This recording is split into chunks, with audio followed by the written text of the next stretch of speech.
The rain had been falling since noon, and by the time the crowd gathered inside Harlan Dodd's general store on the main street of Dust Creek, Texas, in the spring of 1882, the air smelled of wet wool and disappointment, which suited Maria Holloway just fine, because she had stopped expecting anything better a long time ago.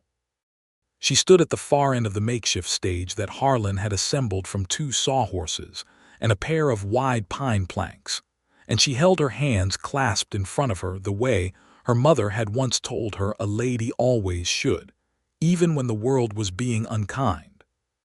The lantern light caught the silver threading through her dark hair, just at the temples, and her green eyes were steady and calm in a way that some people mistook for coldness, but was really the particular stillness of a woman who had survived enough to know that panic never helped a single situation. She was 38 years old. In Dust Creek, Texas, in the year 1882, that made her ancient by the standards of the bride auction that Harlan Dodd organized twice a year as a way to pair up the unmarried women of the county with the ranchers and farmers who needed wives. It was a brutal and practical institution, and Maria understood it for exactly what it was, which did not make standing on the plank stage any easier. There were 4 other women lined up beside her. 17-year-old Clara Briggs, who had honey-colored hair and a smile like sunrise. 22-year-old Dolores Vega, whose father had come up from Laredo and whose dark eyes held a fire that made men nervous in the best possible way. 24-year-old Bet Harmon, a widow whose husband had gone down with a fever 2 winters past and who had 3 small children at home waiting for her. And 19-year-old Ruth Alcott, who was so pale and lovely that she made the other women look like wagon wheels beside a painted carriage. The bidding had gone briskly for the first 4. Clara had fetched $60 and a promise of a kitchen garden from a corn farmer named Preston Webb who blushed every time he looked at her. Dolores had waited with her chin high while 2 men argued over her, until one of them offered the land deed on 12 acres as a sweetener, and she was taken. Bet had gone to a quiet, serious widower named Harold Crane, who needed a mother for his own 2 boys and who had spoken to her gently beforehand, hat in hand, asking her permission before he even raised his bid paddle. Ruth had gone almost instantly to a young rancher who had ridden 40 miles in the rain and whose hands shook when she stepped down from the stage to take his arm. And then there was Maria. Harlan Dodd cleared his throat. He was a stout man with mutton-chop whiskers and the permanently surprised expression of someone who had once bitten into what he thought was an apple and discovered it was a turnip. He shuffled his papers and read out her particulars the way he might read the specifications of a used saddle. Maria Holloway, formerly of Abilene, age 38, experienced housekeeper, excellent cook, references available from the Whitmore family of Abilene for whom she kept house 6 years, no children, no debts, sound health, can read and write and keep accounts. He looked up at the assembled crowd with the hopeful expression of a man trying to sell a coat that had seen too many winters. The silence that followed was not merely awkward. It was the kind of silence that has weight and temperature. Maria felt it press against her chest like a flat stone. She did not let it show on her face. She had been raised by a mother who believed that dignity was the only possession no one could take from you, and she intended to honor that teaching even here, even now, even standing on a pine plank stage while men in wet hats looked at the floor and found their boots extremely interesting. "Do I have $15?" Harlan asked. "Nothing." $10, gentlemen. A capable and experienced woman, fine cook, excellent nothing. The rain drummed harder against the roof. A child somewhere in the back of the store began to cry softly and was hushed. One of the younger men near the door laughed quietly at something his friend whispered, and Maria made herself look at the middle distance, at the wall behind them all, at a particular knot in the pine board that looked almost like the map of a small country. She had known, in a quiet and honest part of herself, that this might happen. She had come to Dust Creek 6 weeks ago with a letter of introduction from Reverend Thaddeus Cole of Abilene, who had spoken of her character and her competence in the most generous terms he could arrange. She had taken a room at the boarding house run by Edna Pierce, who was 60 and sharp-eyed, and had said plainly on the first night that Maria was too old for the auction and ought to consider other arrangements. Maria had said she appreciated the advice and had paid her 2 weeks in advance and left it at that. She had come because there was nothing left in Abilene. The Whitmore family had sold their house and moved east to Cincinnati, and the 6 years she had spent keeping their home had left her with a modest savings that would not last another winter. She had no family remaining. Her parents were gone. Her younger sister Ruth had married a man in San Francisco and written letters less and less frequently, until the letters stopped altogether 3 years ago. There was a particular kind of aloneness that came from being 38 and capable and entirely without anchor, and Maria had decided that a practical arrangement, a marriage of mutual usefulness, was better than watching her savings drain away in a boarding house while she waited for something that would not come. Now she stood on the plank stage and the crowd was silent and the rain fell, and she thought, with a composure that surprised even herself, that she would ask Harlan Dodd for her letter of introduction back and she would find some other way. There was always some other way. That was the one thing life had reliably taught her. $5, Harlan said, and there was a note of something that was almost pleading in his voice which embarrassed both of them. The door opened. It opened the way doors open in rain, letting in a gust of cold, wet air and the smell of soaked earth and the sound of the downpour outside. And everyone turned to look because that was what people did when a door opened, and Maria looked too because she was a person and not a statue, whatever some might think. The man who came through the door was tall, not young. His hair was the color of first snow, thick and slightly long where it curled over the collar of his oilskin coat, and his face was weathered to the texture of good leather, deeply lined in a way that spoke of years outdoors rather than years of hard living, though there was likely some of both. He had a jaw like a shelf of sandstone and eyes the color of deep well water, gray-blue and serious. His boots were good quality, hand-stitched, and his hat was black and dripping. He stood in the doorway for a moment, taking in the room the way a man takes in a landscape he is considering buying, calm and methodical. He was, Maria would later estimate, somewhere in his middle 40s, not ancient, not young, the age of a man who had built something and knew what it had cost. He looked at the stage. He looked at Harlan Dodd. He looked at the crowd. And then, last of all and most carefully, he looked at Maria. She did not look away. She was too tired for games of modesty, and she was too honest to pretend she did not see what was happening. She met his eyes directly, the way she met most things, and she thought she saw something shift in his expression, something very subtle, like a door opening just a crack in a house that had been shut up for a long time. He took off his hat. He ran one hand through his silver hair, scattering raindrops. He walked forward through the crowd, which parted for him the way crowds always parted for men who moved like they had a right to the space they occupied.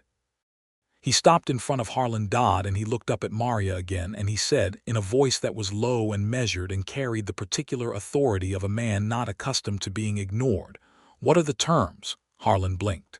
"Beg your pardon, Mr. Carson. The terms," the silver-haired man said again. "For the lady. What are the terms of the arrangement?" "Well, it's a standard arrangement, sir. The winning bidder agrees to a formal marriage performed by the justice of the peace within 30 days, and the lady comes with her own effects and $50, the man said. He reached into the inside pocket of his oilskin coat and produced a worn leather wallet and counted out bills with the unhurried efficiency of a man who was accustomed to making transactions.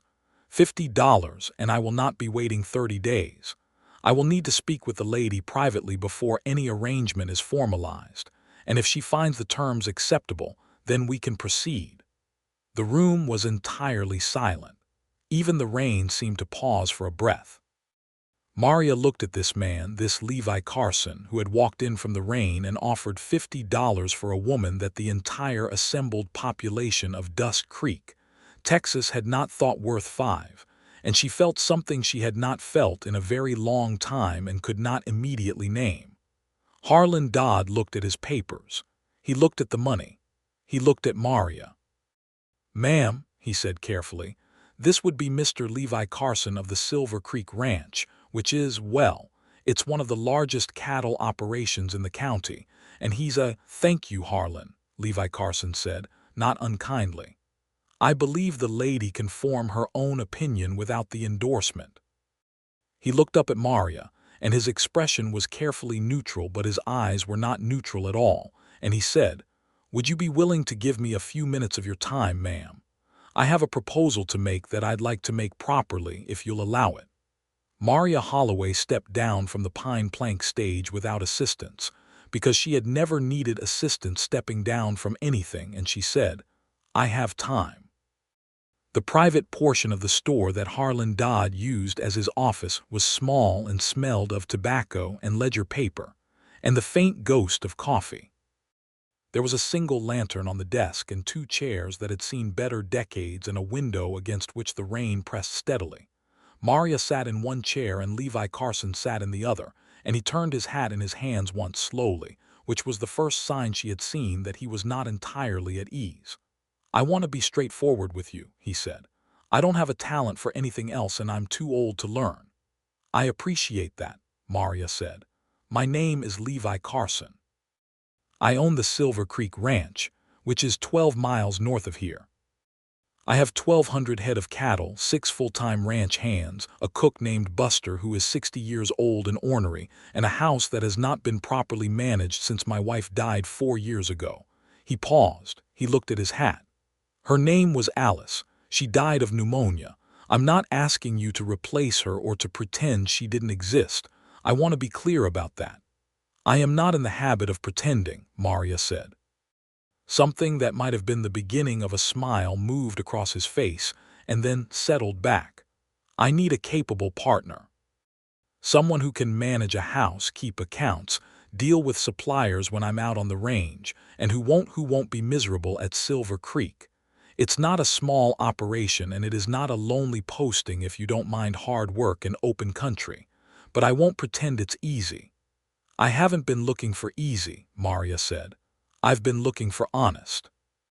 He looked at her then, really looked at her, the way she had looked at the knot in the pine board wall except much more particular, and she had the odd sensation of being seen rather than assessed, which was not what she had expected from this conversation. "I'm 45 years old," he said. "I have gray hair and opinions and I get up before dawn most mornings. I'm not a young man making promises I haven't thought through. I can offer you a legal marriage, a real home, a stake in a business that is doing well and my honest respect. I can't promise you more than that at the outset. I think it would be dishonest to promise what I don't yet know." Maria was quiet for a moment. Outside, the rain spoke steadily against the window glass. "Mr. Carson," she said, "I am 38 years old. I have no family, no property, and I have been standing on a plank stage in a general store while a room full of men decided I was not worth $5. I'm not looking for promises that cannot be kept. I'm looking for a man who says what he means and means what he says. You have given me nothing in the last 5 minutes to contradict that, so I will accept your proposal, but I have conditions of my own." His eyebrows rose slightly. "I expected no less. I will manage the household accounts independently, not as a convenience to you but as a right. I will not be given an allowance as though I am a dependent. I will be a partner in the practical running of that house, as you said. I will be treated with respect in private and in public, and I will not be made to feel unwelcome in my own home. Every one of those conditions is not only acceptable but should have been stated plainly as given," he said. "I'm sorry that you needed to state them." She studied him. "You apologize for things that aren't directly your fault." "I apologize for the world when the world has been unkind to someone who didn't deserve it," he said simply. "It's a habit." Maria Holloway, who had not cried at her mother's funeral because there had been arrangements to make, and she was the one who made them, who had not cried when the Whitmore family left Abilene and took her employment with them, who had not cried standing on that stage in the humiliating silence of $5 and no takers, felt something hot and sudden press against the backs of her eyes. She pressed it back. She squared her shoulders. "Then we have an agreement," she said.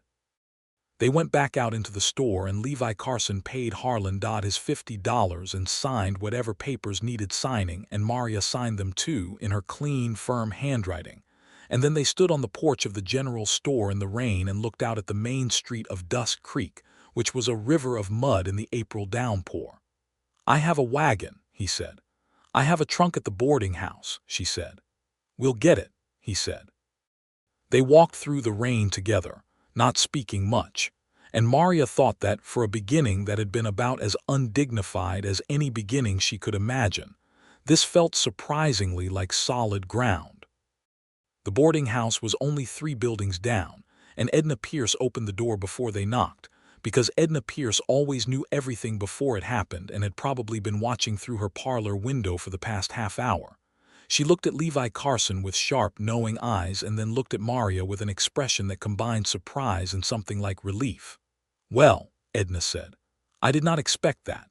"Neither did I," Maria admitted. Edna helped her with the trunk, which was not large. Everything Maria owned fit into a trunk that a strong man could lift with one arm, and Levi lifted it with one arm and carried it to the wagon in the rain, without making any comment about its lightness or lack thereof, which she noticed and appreciated. The drive out to Silver Creek Ranch took the better part of 2 hours on the muddy road, and the rain slowed from downpour to steady drizzle, and then to a quiet mist that hung in the air like gauze. The countryside opened out around them, rolling grassland with the first green of spring coming up through the winter gray, and here and there the dark shapes of cattle moved slowly against the low hills. "How long have you had the ranch?" Maria asked, because the silence had become comfortable enough to speak into. "Alice and I started it in 1871, he said. "Came out from Missouri with $400 and a herd of 40 longhorns and the optimism of people who don't know yet what they're doing." A pause. "We learned. She sounds like someone with a great deal of courage." "She had more courage than I did," he said, and his voice was even and honest about it. "She was the one who said we should go. I would have stayed in Missouri, I think, and been quietly unhappy for the rest of my life." Maria looked at the misty grassland rolling past. "I had a life like that for a while, the quietly unhappy kind. I decided it was worse than the uncertain kind." "Yes," he said, and the word carried more agreement than most paragraphs. Silver Creek Ranch appeared through the mist as they crested a low ridge, and Maria sat forward on the wagon seat because it was not what she had been expecting, which was, she admitted to herself, something ramshackle and provisional. What she saw instead was a substantial stone house, 2 stories, with a wide porch running the full front length and a roof that was solid and properly shingled, and a chimney from which a faint thread of smoke was rising. Behind it were a large barn, a bunkhouse, a smokehouse, several other outbuildings, and the corrals, all of it orderly and well-maintained in the basic structural sense, even if the house itself, as she would shortly discover, had the particular disorder of a place managed by someone who understood cattle and not domestic organization. "It's a good house," she said. "It is," he agreed, and there was quiet pride in his voice. "We built the first part in 1873. Added the second story in 77 when we were doing well." He paused. "It's been a bit neglected since Alice. I have a woman who comes in from town once a week, Hetty Brandt, but she's 60 and her knees give her trouble, and I think she mostly moves the dust around to different locations." Maria said nothing, but she made a mental note of about 14 things she wanted to look at closely as soon as she was inside. Buster, the cook, was waiting on the porch with his arms crossed and the expression of a man who had formed an opinion before the wagon cleared the gate and was waiting to see if the evidence would change it. He was a small, lean man with a white beard that grew in several directions at once and eyes like dark glass. He was wearing a flour sack apron and holding a long wooden spoon as though it might be useful as a weapon if the situation deteriorated. "This is Marya," Levi said. "Marya, this is Buster, who runs the kitchen and claims to own the house." "I don't claim anything," Buster said, with the dignity of someone who has made this clarification many times. "I just know where everything is and nobody else does." "That is a reasonable basis for authority," Marya said. Buster looked at her. Something shifted in his expression. He said nothing for a moment, then stepped back and held the door open with the air of someone granting a significant favor. "Supper will be ready in an hour," he said. "I made beef stew." The inside of the house was exactly what Marya had anticipated, which was to say it was a good solid structure that had drifted gradually into comfortable disorder over 4 years of being managed by men who were very good at managing cattle and not particularly interested in the domestic details. The parlor had a fine stone fireplace and 2 good chairs, and a sofa that had lost one of its legs and was propped on a stack of 3 almanacs. The curtains were original, Marya suspected, which made them 11 years old and faded to a color that was no longer a color anyone intended. The bookshelves held a satisfying collection of books and a somewhat bewildering assortment of miscellaneous objects, including a horseshoe, 2 oil lanterns, a child's shoe that no one appeared to have noticed was there, and what appeared to be a collection of interesting rocks organized by no principle she could immediately identify. Levi watched her look around, and he did not apologize or make excuses, which she appreciated. He let her see the place as it was. "The room upstairs on the south side is yours," he said. "I've been sleeping on the east side since," he stopped. "Since 1878. The south room has the better view and the better light in the morning." She looked at him. "You're giving me the better room." "It's the right thing to do," he said, as though it were simple, because apparently to him it was. The room was large and clean in the sense of being not dirty, though the curtains there were also faded, and the rug was a pattern that had once been blue and now aspired to blue and mostly achieved gray.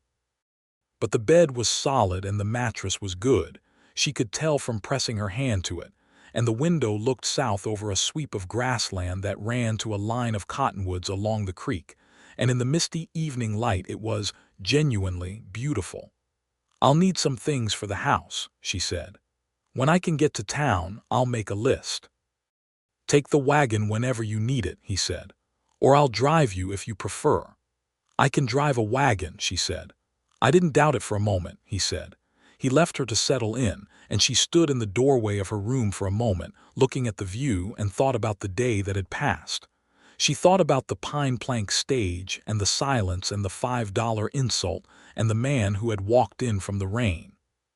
She thought about the conversation in Harlan Dodd's back office, and the way he had said, "I apologize for the world when the world has been unkind."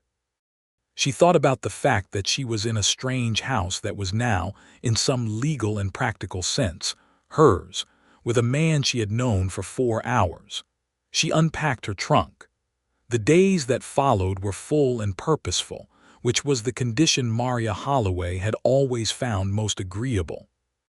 On the first morning she woke before dawn because she always did, and she came downstairs to find Levi already at the kitchen table with a cup of coffee and a set of papers, going over something in the thin pre-dawn light, and she made a second cup without asking and set it on the table near the papers, and he looked up and said good morning with the natural ease of a man who was not surprised, and that set a tone that held. She and Buster negotiated the kitchen with the careful diplomacy of 2 capable people, acknowledging each other's territory. She did not attempt to take over his cooking, which she could see he would have regarded as a declaration of war. What she did was organize the kitchen itself, the dry goods storage, the crockery, the shelves, and she did it methodically and without comment. And after 2 days, Buster said, with the air of someone making a significant concession, "The flour was better where you put it." "Thank you, Buster. I didn't say it was right, just better." Of course. She found the accounts in a parlor drawer, which was where someone had put them instead of the desk, and she spread them on the desk and spent 3 evenings going through them with a candle and her reading glasses, which she had not worn in front of Levi yet from some remnant of vanity she was not proud of. And on the 4th evening he came in and found her at the desk and saw the glasses and did not react except to say, "Is everything making sense to you?" "Most of it," she said. "You have an outstanding account with Wheeler's Hardware in town that you could settle for $30 less if you paid it all at once instead of in installments. The installment fee is documented in the contract on page 3. He looked at her over her shoulder at the contract. He was standing close necessarily because the desk was not wide, and she was aware of the particular warmth of another person in the way one becomes aware of it after a long time of managing without. "I didn't read page 3, he said. "Most people don't," she said. "That's why Wheeler offers installments." He laughed. It was a short, surprised sound, genuine. She felt it the way you feel unexpected warmth, as a small shock followed by something that was almost pleasure. She paid Wheeler in a lump sum the following Monday when she drove the wagon to town for supplies, and saved him $28, and felt the particular satisfaction of someone who is doing what they are good at in a place where it matters. The ranch hands, 6 of them, treated her with the cautious respect of men who have been told to treat someone with respect, and are waiting to see whether their own assessment matches the instruction. There was Tom Hartley, the foreman, who was 32 and serious and looked at the ground when he spoke to her for the first 2 weeks until she asked him a direct question about the spring calving numbers and he answered it, looked up, looked at her, and then looked at her directly all subsequent times. There was the Vasquez brothers, Miguel and Eduardo, who had come up from Sonora and who spoke to each other in Spanish and to everyone else in careful, formal English. There was a tall young man named Cord who was 23 and had the particular quality of someone who had grown up harder than was quite fair. There was Pete, who was older, quiet, with a reputation for being the best roper in 3 counties. And there was young Danny, who was 18, recently hired, and clearly terrified of making any mistake. Maria learned their names and their preferences, coffee or no coffee, how they took their beans, who liked salt on his eggs and who didn't, who needed a word of encouragement after a hard day and who needed to be left alone, and she provided all of this without ceremony or announcement. She also, during the 3rd week, quietly replaced the bunkhouse mattresses when it became apparent that they were original to the building and had never been replaced, and she charged it to the household account and mentioned it to Levi as a line item, and he said, "Are they better?" "Considerably," she said. "Good," he said. The nights were what she thought about most in those first weeks, not in any improper sense, but in the sense that the evenings after supper were when the day wound down and the house grew quiet, and it was just the 2 of them in the parlor, because Buster retired early on account of his knees, and they sat by the fire and sometimes read and sometimes talked, and sometimes did not say anything for an hour at a stretch, and it was not uncomfortable, which surprised her. She had not talked to another person in the deep and easy way, the way where you say what you actually think rather than what is expected, in a very long time, and she had not realized how much she missed it until it was available. He told her about Missouri, about the farm his father had kept, and the way the land there felt different, heavier, darker, and how Texas had felt like breathing room the first time he saw it. He told her about the early years of the ranch, the drought of 1874 that had nearly finished them, the cattle drives north that had made them profitable, the slow building year by year. He did not talk about Alice every night, but when he did, she listened, because Alice was part of the story of this place and of this man, and it seemed dishonest not to acknowledge her. She gathered piece by piece that Alice had been small and fierce and funny, and had died too quickly, pneumonia moving through her in 12 days in January of 1878, and that Levi had spent the 4 years since putting everything he had into the ranch because it was the thing he knew how to do. "You have been alone for 4 years," Maria said one evening, when they had been talking about something else and the conversation had drifted somewhere quieter. "Yes," he said. "I have been alone for longer than that," she said, in the significant sense. He looked at her across the fire. "The Whitmore family were kind," she said, "but kindness and company aren't the same thing. I was capable and useful to them and they treated me well. That is not nothing. But I was aware most days that I was peripheral to their lives, that if I left they would miss the competence and not the person." She paused. "That is a particular kind of loneliness." "Yes," he said again, and there was so much in the single word that it needed nothing added to it. They did not speak for a while after that. Then he said, "I'm glad you came. I want you to know that I'm aware that the circumstances were not what either of us would have chosen under ideal conditions, but I'm glad you're here." "So am I," she said, and she meant it more than she had meant many things in a long time.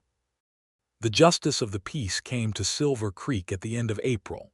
A trim, bespectacled man named Cyrus Ames, who rode out from Dust Creek on a Wednesday afternoon and performed the ceremony on the front porch of the ranch house with Tom Hartley and Buster as witnesses. It was brief and legal and decent, and Maria wore the best dress she owned, which was a deep blue wool that Levi had told her 3 days earlier looked well on her. Not as a compliment but as an observation, which was somehow better than a compliment. When Cyrus Ames said, "You may kiss your bride," there was a small, charged pause. They had not discussed this, and it had not occurred to Maria that it would be a moment that required thought. But of course it did, because they were still essentially strangers who had been living in careful and growing closeness for 3 weeks. And there was a difference between the practical arrangement they had agreed to and the particular intimacy of this moment. Levi Carson looked at her, and he asked without words, the asking visible in his eyes, and she answered without words in the same way.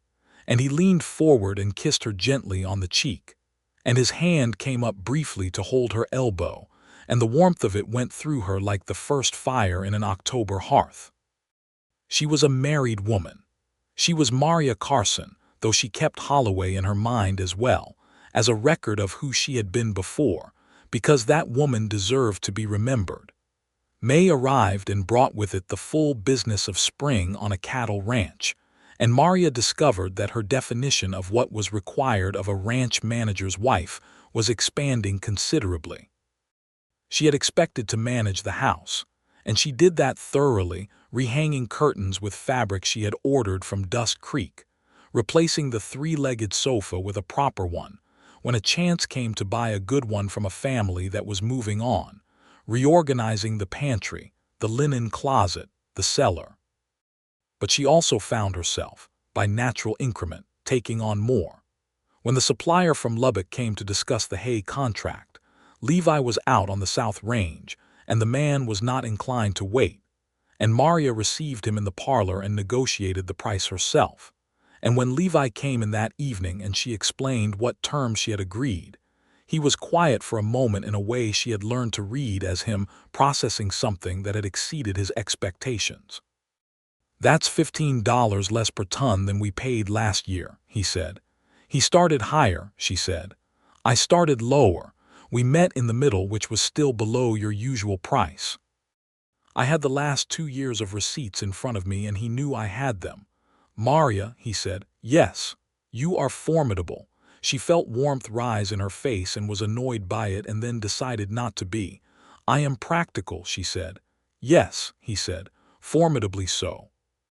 There was a dinner that June in Dust Creek, a social occasion put on by the Ladies' Charitable Society for the purpose of raising money for the new schoolhouse, and Levi asked her the week before if she would like to go, not presuming but asking, and she said yes.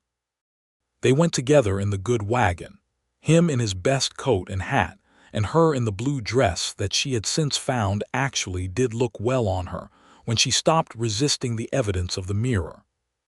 The social occasion was held in the Dust Creek Town Hall, which was a modest building decorated with bunting that had been allowed to become slightly optimistic in its assessment of how well it would hold up, and there was fiddle music, and a long table of food contributed by the ranch and farm women of the county. Maria recognized Bet Harmon, now Bet Crane, standing with the serious widower Harold, looking not unhappy. She recognized Dolores Vega, also present with her husband, who appeared to be involved in an animated and fully equitable argument about something, which looked, Maria thought, like marriage was working for them. Several people came to greet Levi with the warmth of genuine long-standing regard, and he introduced her each time with care, not as my new wife or the woman I took on at the auction or any of the diminishing formulations she had been braced for, but as Maria, and let the sentence carry her forward on its own, which was exactly right. Clara Briggs, now Clara Webb, was there as well, with the corn farmer Preston, who was still blushing and who appeared to be finding this state agreeable. Clara sought Maria out during the social and said, with the earnest directness of the very young, "You are the one who was last at the auction, aren't you? I hope it worked out all right." "It is working out very well," Maria said. "He seems good," Clara said, looking at Levi across the room. "He has a kind face." "He does," Maria agreed. The fiddle started a reel and Levi appeared at her side and held out his hand with the air of someone who had not danced in 4 years and was fully prepared to make that apparent but was committed to the attempt regardless. And Maria took his hand and they danced, not perfectly, because he had not been wrong about the 4 years, but fully, the way you dance when you have decided that looking foolish is worth the cost of not dancing. His hand was warm and rough in hers. He was taller than her by a good margin, and he moved with a rancher's practicality, setting his feet where they needed to be, not particularly graceful but entirely sure of himself. She laughed once when he made a wrong turn at the corner of the floor and had to correct with obvious pragmatism, and he looked at her with an expression she had not yet seen on his face and could not immediately name. She thought about it later on the ride home, under a sky that was remarkable in its completeness of stars, and she thought the name for the expression was happiness, not the loud, uncomplicated happiness of the young, something older and more knowing and more grateful for being present. She watched his hands on the reins in the starlight and thought that she was not peripheral to this life. She was not peripheral to this man. And the knowledge of that settled into her chest like heat. It was in July that something changed between them, or rather it was in July that something that had been changing gradually arrived at a place where it could be seen. She had been out to the creek early in the morning to take stock of the water level, because it had been dry for 3 weeks and Levi was concerned about the summer pasture. She was walking back through the cottonwood grove along the bank, and she was thinking about nothing in particular except the way the morning light came through the leaves in pieces. And she turned a corner and Levi was there, on his way in from the pre-dawn round, sitting on the bank with his boots off and his feet in the water because it was already hot and the creek water was cold. He heard her coming and turned, and she was close, closer than the usual careful distances they had maintained, and neither of them moved back. "I was checking the water level," she said. "I know," he said. "I could see you coming from the ridge. You could have called out." "I could have," he agreed. She sat down on the bank, not because there was any particular reason to, but because the morning was beautiful and the water was cool sounding and she was not in any hurry to be anywhere else. She took her boots off as well, which was a small act of unusual freedom. He watched her do it with an expression that was careful and also not careful at all. "Maria," he said. "Yes." He was quiet for a moment. A kingfisher moved low and fast over the water, a flash of orange and blue, and then was gone.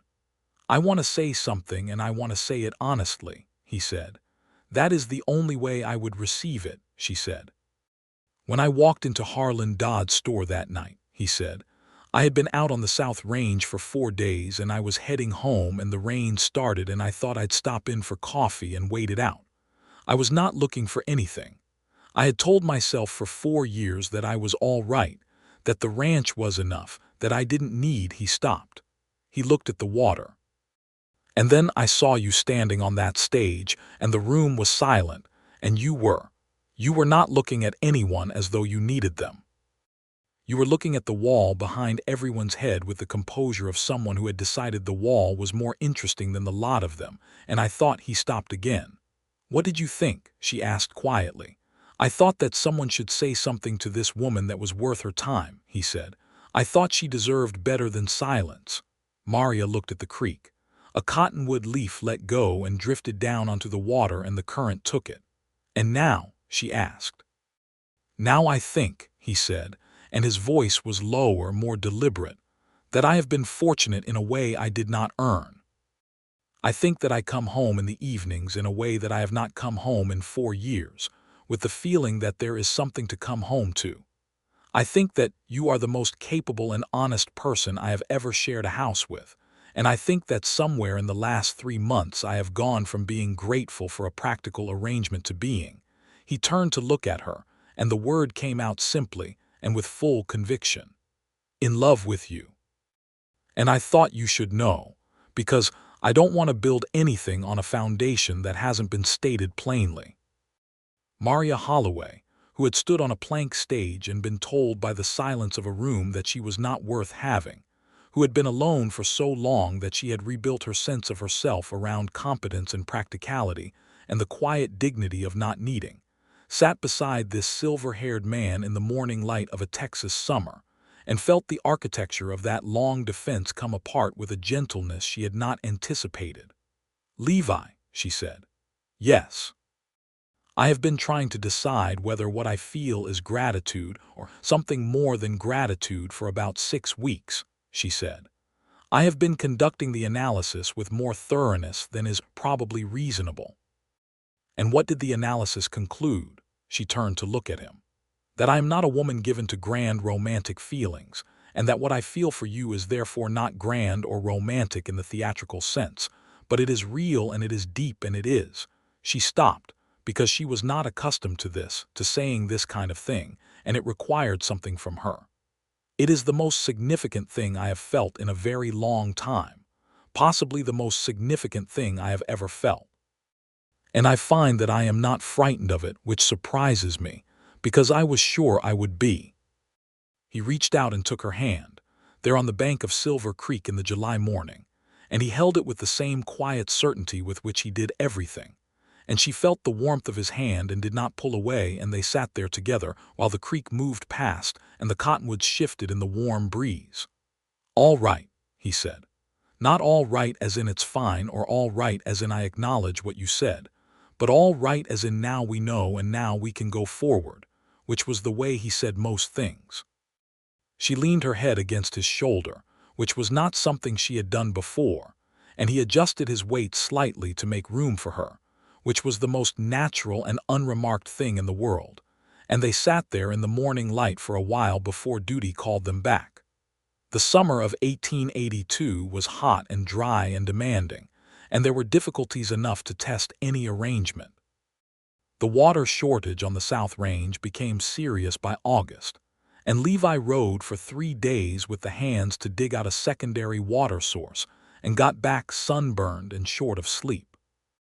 There was a dispute with a neighboring rancher named Dale Furston, whose cattle had broken through a fence and fouled the eastern pasture, and the argument over whose fence it was, and who owed what for the damage went on for 2 weeks at increasingly elevated volume before Maria suggested, on practical rather than diplomatic grounds, that the sensible resolution was to split the fence repair cost and the grazing damage liability and be done with it. And she wrote out the terms and both men signed them. Furston wrote out a week later, ostensibly about an unrelated matter, and said to Levi with the grudging forthrightness of someone who has had to revise an opinion, "Your wife has more sense than half the men in this county." Levi said, without any pride of ownership in his voice, just plain agreement, "She has more sense than all of them, myself included." In September, young Danny, the 18-year-old hand, came down with a fever that went from concerning to serious in 4 days. The nearest doctor was in Dust Creek, 12 miles away, and Levi sent Tom Hartley for him immediately. But in the interval it was Maria who managed it, who sat with Danny through 2 nights and kept the fever from going critical with cold compresses and broth, and the particular fierce attention of someone who refuses to allow a thing to go wrong through neglect. The doctor, when he arrived, said the fever had been handled correctly and the boy would recover, and he told Danny, who was pale and hollow-eyed in his bunk, that he had been lucky in the management. Danny looked at Maria from his blankets with the eyes of someone who has been very frightened and then not, and said, "Thank you, ma'am," with a simplicity that was more expressive than a speech. "Sleep," she said. "That's all you need now."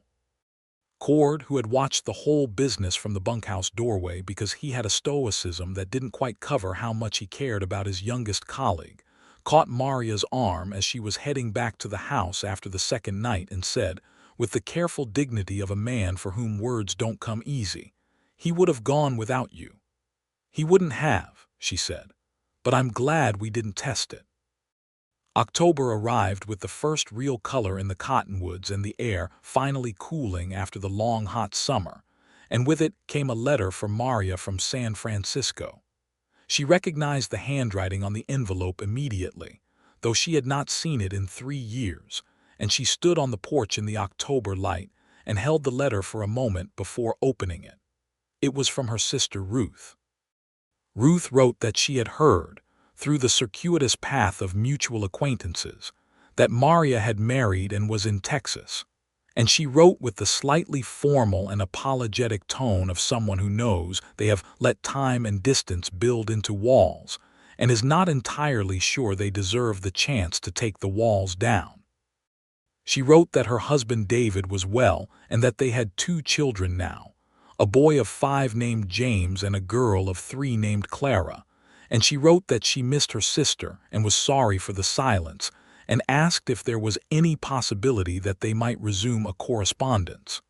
Maria sat on the porch step and read the letter twice. She thought about 3 years of not hearing. She thought about the way the letters had become less and less frequent and then stopped, and the particular hollow feeling of a family disappearing to nothing. She thought about her mother, who had loved both her daughters and whose greatest wish, expressed on many occasions, had been that they would always be close. She wrote back that evening, a long letter, 4 pages in her steady handwriting, and she told Ruth about Dusk Creek and the auction and the rain and Levi and Silver Creek Ranch, and the cattle and Buster, and the accounts and the Vasquez brothers and Danny's fever and the cottonwoods in October.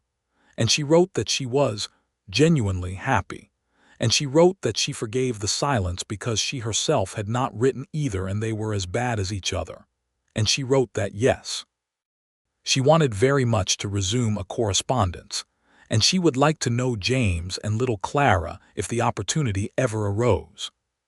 She sealed the letter and gave it to Tom Hartley to take to the post office in the morning, and when Levi found her at the desk that evening, she told him about Ruth and he listened with the particular quality of attention he gave to things that mattered to her. "You have a sister," he said. "I do," she said. "Good," he said. "You sound pleased about that." "I am pleased about anything that gives you more than you had," he said simply, and she thought for not the first time that this man's directness was one of the things she loved most about him. She had begun to use that word to herself without making ceremony of it. It was true, and she let it be true. The first frost came in November, and with it the particular satisfaction of a ranch properly prepared, the hay stacked, the cattle shifted to the winter pastures, the root cellar full, the woodpile generous. Maria had overseen most of the domestic preparation with the systematic satisfaction of someone who finds genuine pleasure in being ready for things. Buster had watched her work the cellar inventory with the expression of a man who is simultaneously annoyed at being shown how it should be done and relieved that someone has done it. One evening in November, with the first fire of the serious cold season burning in the parlor hearth, Levi looked up from the ranching almanac he had been reading and said, with the careful casualness that she had learned was his way of approaching the things that mattered most to him, "I've been thinking." "You generally are," she said. "About the arrangement." She looked up from her mending. "Which aspect?" He set down the almanac. He was quiet for a moment in the way of a man who has rehearsed something and finds, at the moment of delivery, that the rehearsal was insufficient. "I want to ask you something. And I want you to know that the answer doesn't change anything essential, that I am committed to this life and to you regardless." "Levi," she said. "Yes. You are alarming me with the preamble." Something loosened in his expression. "I want to know if you would be willing to have this be not just a practical arrangement, not just a marriage on paper and a good working partnership, which it is and which I value more than I can easily say, but a real marriage. I want to know if you would let me love you properly." The fire shifted and settled. Outside, the wind was beginning, the first real winter wind, moving around the corners of the house. "I have been waiting," Maria said, setting down her mending, "for about 3 months for you to finish getting around to that question." He looked at her. "Levi," she said, "I am already in love with you. I told you so at the creek in July. I'm not a woman who says things she doesn't mean." "I know," he said. I wanted to do it properly. I wanted to make sure you knew it was a choice, not just a circumstance." She crossed the parlor and sat down next to him on the new sofa close, and she said, "It is a choice. I choose this. I choose you. I chose you in Harlan Dodd's back office when you apologized for the world being unkind, and I have been choosing you every day since." He put his arm around her and she leaned into him, and she felt him exhale, a long breath that had something of years in it, and she thought of all the choosing that had brought them both here, all the hard and lonely years, all the roads that had been the wrong ones and all the ones that had turned out to be right, and she felt, in the full and genuine and unguarded sense, that she was exactly where she was supposed to be. He kissed her then, properly, the way he had been restrained from doing for months out of courtesy and caution, and it was nothing like the brief ceremonial kiss on the cheek at their wedding and everything like what she had been, she admitted to herself, quietly thinking about for quite some time. November passed into December, and the winter settled over Silver Creek Ranch with its particular combination of beauty and hard work, and the house was warm and full of the particular quality of life that comes from people who have decided to live it on purpose. Christmas that year was remarkable. Maria had not celebrated Christmas with any true investment since her parents were alive, and she found herself putting effort into it that surprised even her, decorating the parlor and the dining room with pine branches and red ribbon, consulting with Buster on the menu with an earnestness that he received with gruff pleasure, because there was nothing Buster liked better than having his culinary expertise formally consulted. She bought small gifts for each of the ranch hands. She got Danny, who was fully recovered and back at full strength, a good pair of work gloves she had noted him needing. She got Cord a copy of a dime novel she had heard him mention. She got Miguel and Eduardo Vasquez a Spanish-language almanac she had ordered specially from San Antonio, which she thought would be more immediately useful than the English one. She got Tom Hartley a new ledger because his was full. She got Pete a new lasso. For Buster, she and Levi together got a set of good cast iron pans because the existing ones had warped over the years, and Buster received them by taking them into the kitchen without a word, and then making the best supper he had made all year that evening, which was his version of thank you. For Levi, she found in the Dust Creek General Store a book she had read mentioned in his journals, an account of the cattle drives of the early 1870s written by a man who had been a trail boss, and she wrapped it in brown paper and tied it with a ribbon and left it on his desk on Christmas morning. He sat with it in the parlor that morning, turning it over in his hands, and then he said, "You read my journals." "I was looking for the insurance papers," she said. "I am sorry. I saw the title noted and it was an accident." "Maria, yes, you are the only person who has ever given me a book as a gift," he said. "Alice always said I read too much already." "I think you could read more," she said. He laughed, the real laugh, the one she had worked out how to produce reliably over the past months, and she thought there was no better sound, and she would spend a long time making sure she heard it regularly. His gift to her was not wrapped but led her to the barn early on Christmas morning, where in the last stall stood a bay mare of such quality and temperament that Marya stood looking at her for a full minute without speaking. "She's from the Alderman breeding stock," Levi said.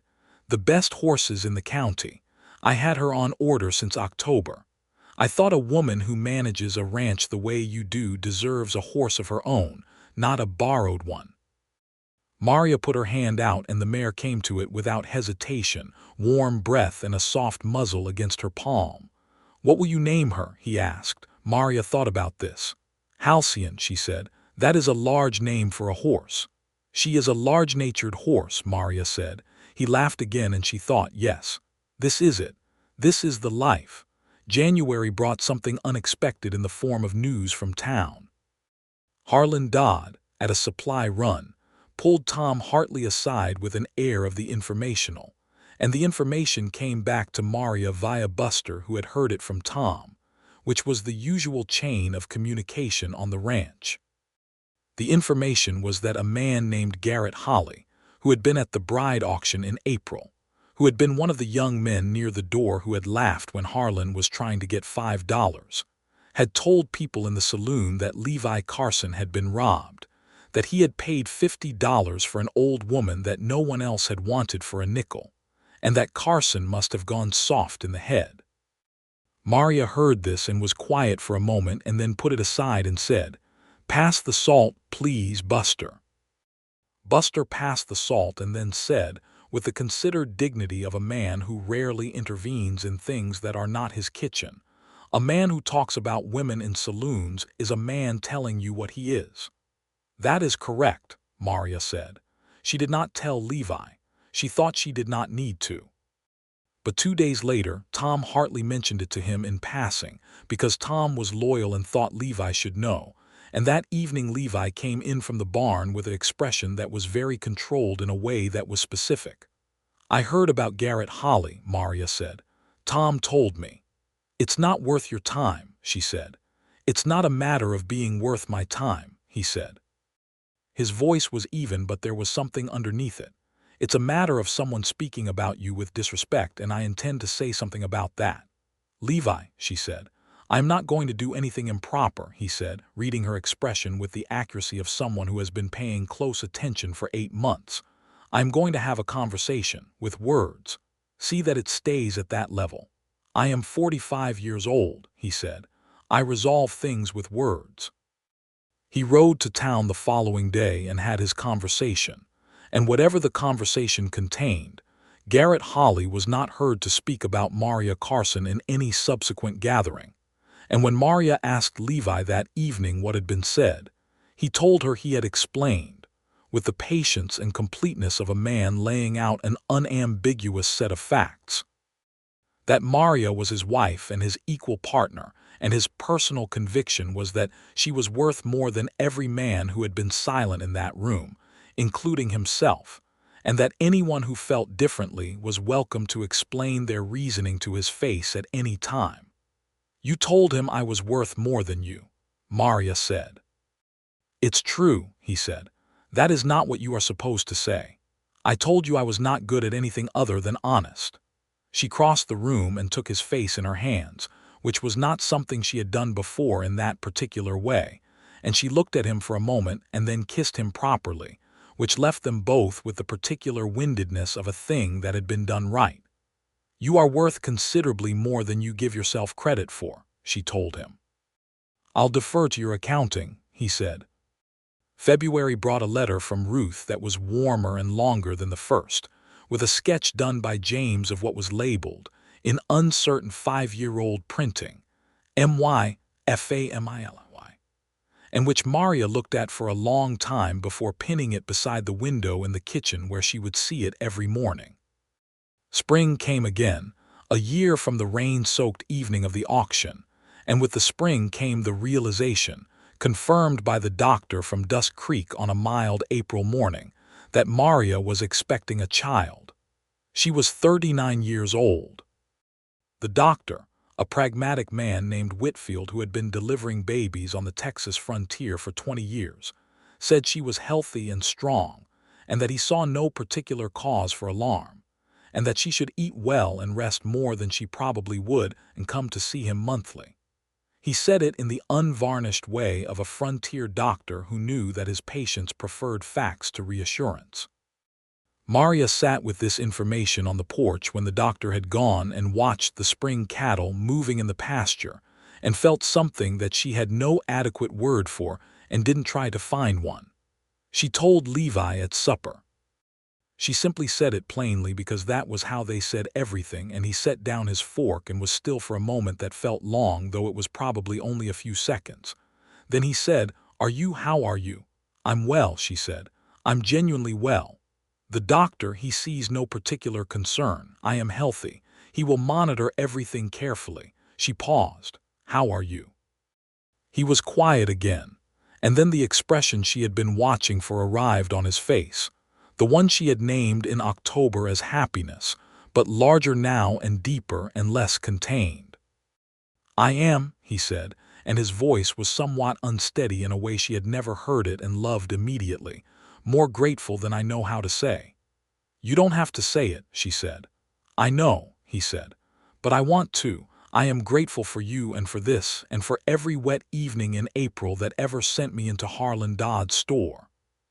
She laughed, and he laughed too, and Buster, who was in the kitchen and absolutely had heard every word, made his presence known by the loud and pointed clanking of a cast iron pan, which was his way of expressing significant emotion. The pregnancy unfolded through the spring and summer with more ease than Maria had allowed herself to hope for. She was not a fragile woman, and she had no intention of being treated as one, though she accepted Levi's quiet attentions, his hand offered at the porch steps, his presence when she woke at 2 in the morning and couldn't sleep, his willingness to sit up with her in the kitchen with a lamp burning while she read or wrote letters, without argument because they were offered in love, and receiving love without argument was something she was actively learning. She and Levi had long conversations in those summer nights about what they hoped for the child. She hoped for a child that was well and healthy and loved, in that priority order. He hoped for a child that was stubborn in the right ways and flexible in the others, which she thought said a great deal about what he had admired in both Alice and herself, and she was not made unhappy by that. Ruth wrote again in June and was thrilled about the baby, and sent a package from San Francisco containing a hand-knitted blanket of soft yellow wool made by Ruth's own hands and a letter that was the warmest, and most like the sister Maria remembered from childhood that any of her letters had been. Ruth wrote that she and David were considering, if things went well, a visit the following year. Maria wrote back that they would be very welcome, and that the south room had the best view and the best morning light. The hands of the ranch received the news of the expected child with the diffident pleasure of men who have strong feelings and modest vocabulary for them. Tom Hartley said he was glad to hear it. Cord said that was something. Pete said nothing, but was seen that afternoon constructing a small wooden horse with obvious care, which appeared in the kitchen 3 days later without explanation. Danny, who was now 19 and considerably less frightened of everything than he had been, said, with the earnest enthusiasm of youth, "I'm going to teach him to ride." "It might be a girl," Maria said. "Her too," Danny said without hesitation. The baby came on a Wednesday in October, and it was not easy, October being honest about things the way October generally was. But Maria was strong and Whitfield was competent, and Levi was present in the way she had asked him to be, sitting where she could see him and hear his voice, holding her hand when she reached for it, saying what she needed him to say, which was mostly her name, steadily, in the voice she knew. It was a boy. 7 pounds and some, with a pair of lungs that made his opinions immediately and forcefully clear, and a head of dark hair, and in the lamplight of the bedroom on Silver Creek Ranch, the most remarkable face Maria had ever seen. She held him and looked at him for a long time. "He looks like you," Levi said. He was sitting on the edge of the bed and looking at the two of them with an expression that was entirely unguarded, the full and unreserved face of a man in the presence of the things that matter most, and she loved him so much in that moment that it felt like a physical thing in her chest. "He has your chin," she said. "That shelf of a chin. He will be absolutely stubborn about everything." "I wonder where he'll learn that," Levi said, and she laughed despite the exhaustion and the joy combined. They named him James Thomas Carson, James for Maria's nephew in San Francisco and Thomas for Tom Hartley, who was told about the middle name the next morning and turned away to look at the corrals for a while before he spoke again, which was the most emotion anyone had ever seen Tom Hartley display and which satisfied Maria deeply. Buster made the best breakfast he had ever made that morning, which was saying a considerable amount, and the hands came to the porch one at a time to pay their respects, which they did with the careful dignity of men for whom this kind of domestic ceremony was unfamiliar territory, and who were navigating it on the strength of their genuine regard. Pete's wooden horse was presented as the official first gift. It was well made. Cord said, looking at James Thomas Carson wrapped in Ruth's yellow wool blanket. "He looks like he knows exactly what he thinks of everything already." "He does," Maria agreed. James was 6 weeks old when a reply came from Ruth in San Francisco, and it contained the news that David had accepted a business posting in Dallas for the following spring, and that they would, yes, they absolutely would, come to visit Silver Creek Ranch in May if the invitation remained open. Maria sat on the porch in the November cold with the baby asleep against her chest and read the letter 3 times. The invitation remained very much open. She wrote back immediately. Winter came to Silver Creek Ranch in the second year of Maria and Levi's marriage with a different quality than the first, the quality of a life that has filled itself in, layer by layer, and she sat in the evenings by the fire with the baby asleep, in the cradle that Levi had made himself from cedar wood, and thought about the shape of the life. It had not been made of grand gestures or dramatic transformations.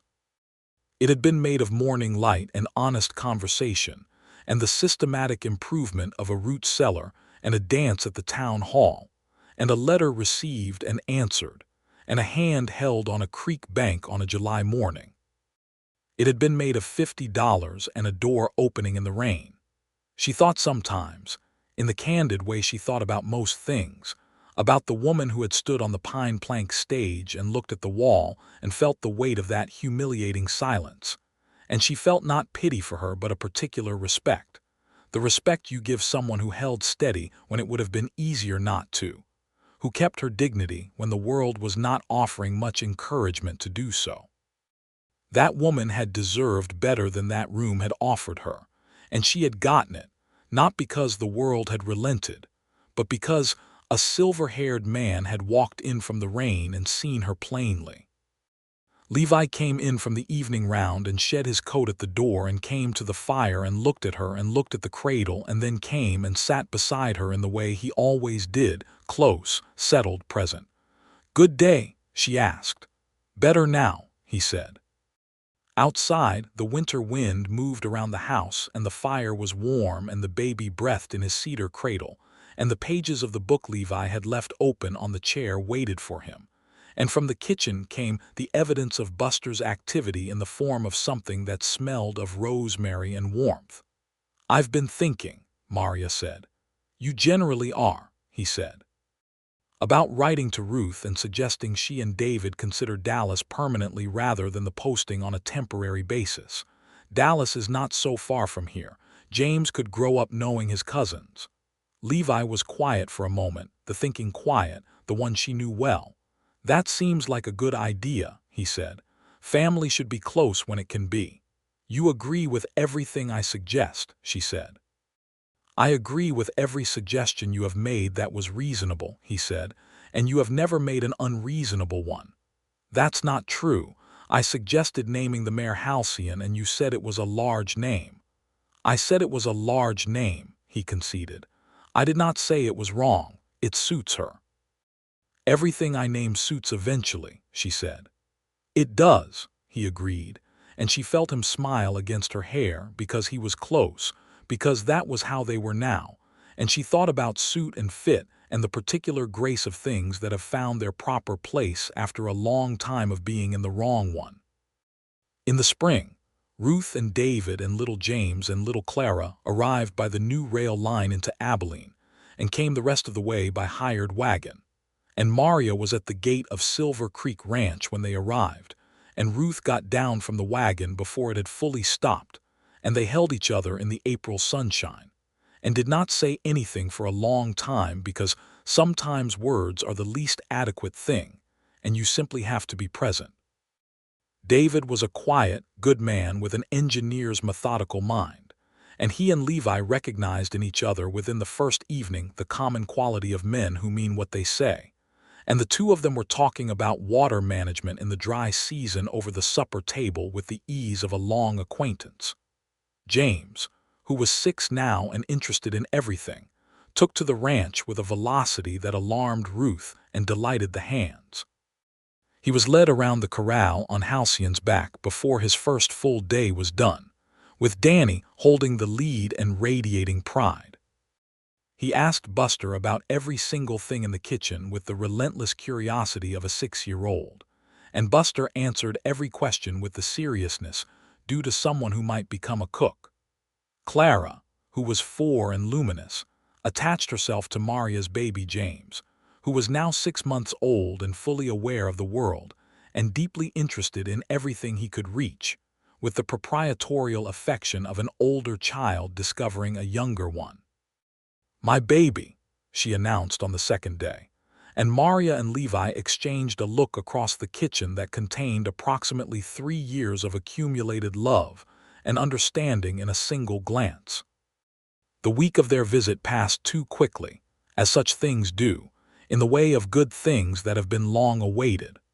There were long evenings on the porch and long rides through the spring grass, and a trip to Dust Creek, where Ruth exclaimed over the main street with the eyes of a San Francisco resident finding the frontier genuinely, affectionately surprising. They visited the general store, now run by a young man who had bought it from Harlan Dodd, who had retired to Austin, and Maria looked at the store interior and the sawhorse supports against one wall, all that remained of the auction apparatus, and felt the distance between that April evening and this one with a clarity that was not painful but was full, the way a long road is full when you finally look back on it from the place you were going. "This is where it happened?"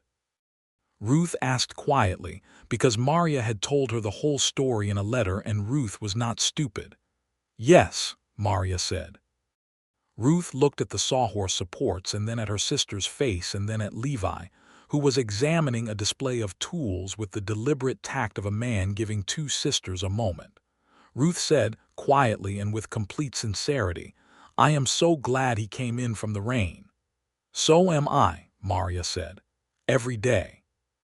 On the last evening before Ruth and David departed, the whole company sat on the porch of Silver Creek Ranch in the May twilight, and the crickets were beginning, and the last light was gold over the western hills, and the cattle were settled on the far pasture, and the cottonwoods along the creek were fully leafed and moving softly in the evening air.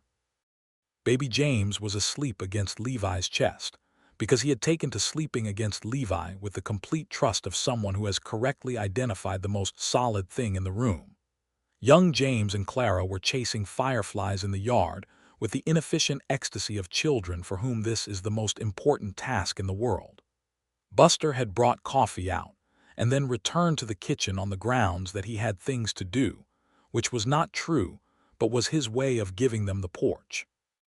Tom Hartley rode in from the north pasture as the light failed and paused at the gate and called up, "All clear, nothing to report," and then unexpectedly added, "Evening, Mrs. Carson," with the particular formality of a man marking something as properly noted. "Good evening, Tom," Maria said. He rode on to the barn. Ruth watched this and then looked at her sister and said, without irony or qualification, "You built something real here."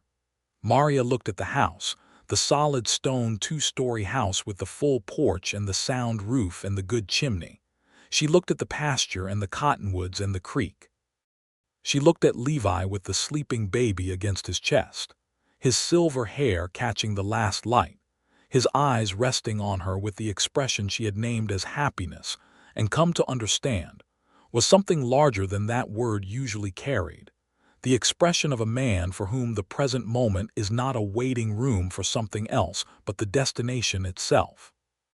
She looked at her sister beside her and thought of all the lost years and the renewed correspondence and the yellow wool blanket and the sister-hold at the gate in April sunshine. She looked at the fireflies and the children chasing them. "Yes," she said, "we did."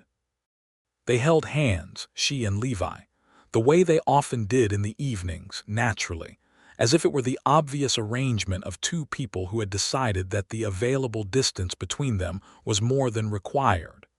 His thumb moved once across her knuckles in the small gesture she knew well and would never stop feeling.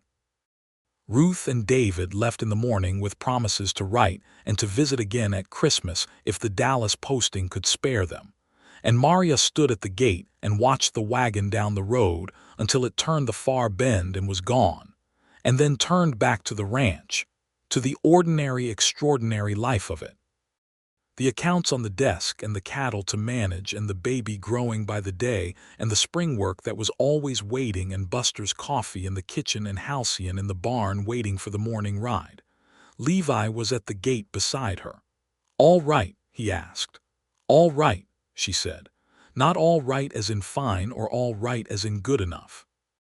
All right in the way he had said it that morning at the creek, which was now the way they both said it, meaning, yes, more than all right, meaning, fully and gratefully present in this life we chose. She went to the kitchen and poured coffee and opened the accounts ledger and began the morning. Outside, the ranch came fully alive with the sounds of men and horses and cattle, and the good clean noise of work being done in a place that was looked after and loved. The spring sun came through the south-facing window and lay in a warm square on the kitchen floor. Maria Holloway Carson, who had stood on a pine plank stage in a general store in Dust Creek, Texas, in April of 1882, and been told by the silence of a room that she was not worth $5, sipped her coffee and looked at the ledger and at the letter from Ruth beside the window, and at the small wooden horse Pete had made for baby James on the shelf, and at the cast iron pan on the hook above the stove that was Buster's pride, and at the view from the kitchen window of Silver Creek and the cottonwoods and the spring cattle on the green pasture, and she thought that the life she had built, in partnership with a silver-haired man who had walked in from the rain and looked at her plainly and decided she was worth something, was the truest and fullest and best thing she had ever been part of. She heard Levi's step on the porch. She heard him pause at the door, and she knew without turning that he was looking in at her the way he often did in the mornings, that brief still moment of checking that she was there, that this was real, that the long lonely years were genuinely behind them. She turned. He was in the doorway in his working coat with his hat in his hand and the morning light behind him, and she looked at him the way she had learned to let herself look at him, without the armor of necessity, fully and directly, the way she had looked at him across the rain-soaked floor of Harlan Dodd's store on the very first night when she had refused to look away. "Come in," she said. "The coffee is ready." He came in. He sat at the table. He took the coffee she poured and looked at her over the rim of the cup with the gray-blue eyes that were the color of deep well water and always, in every light, entirely present. "Good morning," he said. "Good morning," she said. Outside, Silver Creek ran its course through the cottonwoods and the spring grass and the good Texas land, and the life they had built together spread itself wide and true under the morning sky, complete and full and resolutely, beautifully closed, the way things are when the right doors open at the right time and the right people choose, plainly and without reservation, to walk through them together.